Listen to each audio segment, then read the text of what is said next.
ಫೂಲನ್ ದೇವಿ ಭಾರತದ ಇತಿಹಾಸದಲ್ಲಿ ಒಬ್ಬ ಗಮನಾರ್ಹ ವ್ಯಕ್ತಿ. ಅವರನ್ನು ಸಾಮಾನ್ಯವಾಗಿ ಬ್ಯಾಂಡಿಟ್ ಕ್ವೀನ್ ಎಂದು ಕರೆಯಲಾಗುತ್ತದೆ. ಅವರ ಜೀವನವು ಬಡತನ, ದೌರ್ಜನ್ಯ, ಪ್ರತೀಕಾರ ಮತ್ತು ಅಂತಿಮವಾಗಿ ರಾಜಕೀಯ ಪ್ರವೇಶದಿಂದ ಕೂಡಿತ್ತು. ಜೀವನದ ಪ್ರಮುಖ ಘಟ್ಟಗಳು. ಆರಂಭಿಕ ಜೀವನ ಮತ್ತು ದೌರ್ಜನ್ಯ. ಫೂಲನ್ ದೇವಿ ಆಗಸ್ಟ್ 10, 1963 ರಂದು ಉತ್ತರ ಪ್ರದೇಶದ ಜಾಲೌನ್ ಜಿಲ್ಲೆಯ ಒಂದು ಹಿಂದುಳಿದ ಸಮುದಾಯದಲ್ಲಿ ಜನಿಸಿದರು. ಚಿಕ್ಕ ವಯಸ್ಸಿನಲ್ಲೇ ಅವರಿಗೆ ಮದುವೆಯಾಗಿ ಗೃಹ ಹಿಂಸೆ ಮತ್ತು ದೌರ್ಜನ್ಯಗಳನ್ನು ಎದುರಿಸಬೇಕಾಯಿತು. ನಂತರ ಅವರನ್ನು ಮೇಲ್ಜಾತಿಯ ಡಕಾಯಿತರ ಗುಂಪೊಂದು ಅಪಹರಿಸಿ ಅತ್ಯಾಚಾರ ಮಾಡಿತು ಎಂದು ವರದಿಯಾಗಿದೆ. ಈ ಘಟನೆಗಳು ಅವರ ಜೀವನದಲ್ಲಿ ದೊಡ್ಡ ತಿರುವನ್ನು ನೀಡಿದವು. ಡಕಾಯಿತಿಯಾಗಿ ಪರಿವರ್ತನೆ.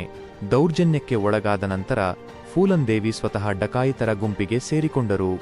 ಅವರು ನಿರ್ದಿಷ್ಟವಾಗಿ ಮೇಲ್ಜಾತಿಯ ಜನರನ್ನು ಗುರಿಯಾಗಿಸಿಕೊಂಡು ದರೋಡೆಗಳನ್ನು ನಡೆಸುತ್ತಿದ್ದರು.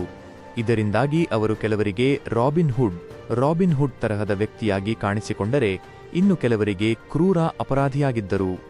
ಬೆಹ್ಮಾಯಿ ಹತ್ಯಾಕಾಂಡ, ಬೆಹ್ಮೈ ಮ್ಯಾಸಕರ್ 1981 ರಲ್ಲಿ ಫೂಲನ್ ದೇವಿಯವರು ಬೆಹ್ಮಾಯಿ ಗ್ರಾಮದಲ್ಲಿ 22 ಮೇಲ್ಜಾತಿಯ ಪುರುಷರ ಹತ್ಯಾಕಾಂಡಕ್ಕೆ ಕಾರಣರಾದರು ಎಂದು ಆರೋಪಿಸಲಾಯಿತು. ಇದು ದೇಶಾದ್ಯಂತ ದೊಡ್ಡ ಸುದ್ದಿಯಾಗಿ ಅವರ ಬಂಧನಕ್ಕೆ ತೀವ್ರ ಒತ್ತಡ ಹೆಚ್ಚಾಯಿತು. ಈ ಹತ್ಯಾಕಾಂಡವು ಅವರಿಗೆ ಮಾಡಿದ ದೌರ್ಜನ್ಯಗಳಿಗೆ ಪ್ರತೀಕಾರ ಎಂದು ಹೇಳಲಾಗುತ್ತದೆ. ಶರಣಾಗತಿ ಮತ್ತು ಜೈಲುವಾಸ. ಹಲವು ವರ್ಷಗಳ ಕಾಲ ತಲೆಮರೆಸಿಕೊಂಡ ನಂತರ 1983 ರಲ್ಲಿ ಫೂಲನ್ ದೇವಿ ಮಧ್ಯಪ್ರದೇಶ ಪೊಲೀಸರಿಗೆ ಶರಣಾದರು. ಶರಣಾಗತಿಯ ಮೊದಲು ಅವರು ಕೆಲವು ಷರತ್ತುಗಳನ್ನು ವಿಧಿಸಿದರು. ಅವುಗಳಲ್ಲಿ ಮರಣದಂಡನೆ ಶಿಕ್ಷೆ ನೀಡಬಾರದು ಮತ್ತು ತಮ್ಮ ಗುಂಪಿನ ಸದಸ್ಯರಿಗೆ 8 ವರ್ಷಗಳಿಗಿಂತ ಹೆಚ್ಚು ಜೈಲು ಶಿಕ್ಷೆ ನೀಡಬಾರದು ಎಂಬುದು ಪ್ರಮುಖವಾಗಿತ್ತು. ಅವರು 11 ವರ್ಷಗಳ ಕಾಲ ವಿಚಾರಣಾಧೀನ ಕೈದಿಯಾಗಿ ಜೈಲಿನಲ್ಲಿ ಕಳೆದರು. ರಾಜಕೀಯ ಪ್ರವೇಶ. 1994 ರಲ್ಲಿ ಬಿಡುಗಡೆಯಾದ ನಂತರ ಫೂಲನ್ ದೇವಿ ರಾಜಕೀಯಕ್ಕೆ ಪ್ರವೇಶಿಸಿದರು.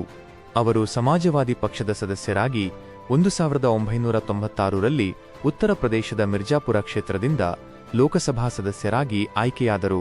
ಅವರು ಬಡವರು ಮತ್ತು ತುಳಿತಕ್ಕೊಳಗಾದವರ ಹಕ್ಕುಗಳಿಗಾಗಿ ಧ್ವನಿ ಎತ್ತಿದರು. ನಿಧನ.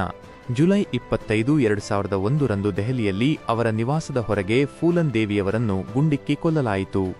ಬೆಹ್ಮಾಯಿ ಹತ್ಯಾಕಾಂಡಕ್ಕೆ ಪ್ರತೀಕಾರವಾಗಿ ಶೇರ್ ಸಿಂಗ್ ರಾಣಾ ಎಂಬಾತ ಈ ಕೊಲೆ ಮಾಡಿದ ಎಂದು ನಂತರ ತಿಳಿದುಬಂದಿತು.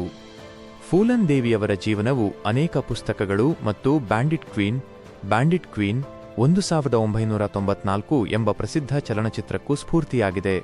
ಅವರ ಕಥೆಯು ಭಾರತದ ಜಾತಿ ವ್ಯವಸ್ಥೆ, ಲಿಂಗ ತಾರತಮ್ಯ ಮತ್ತು ಅಂಚಿನಲ್ಲಿರುವ ಜನರ ಹೋರಾಟದ ಸಂಕೀರ್ಣ ಚಿತ್ರಣವನ್ನು ನೀಡುತ್ತದೆ.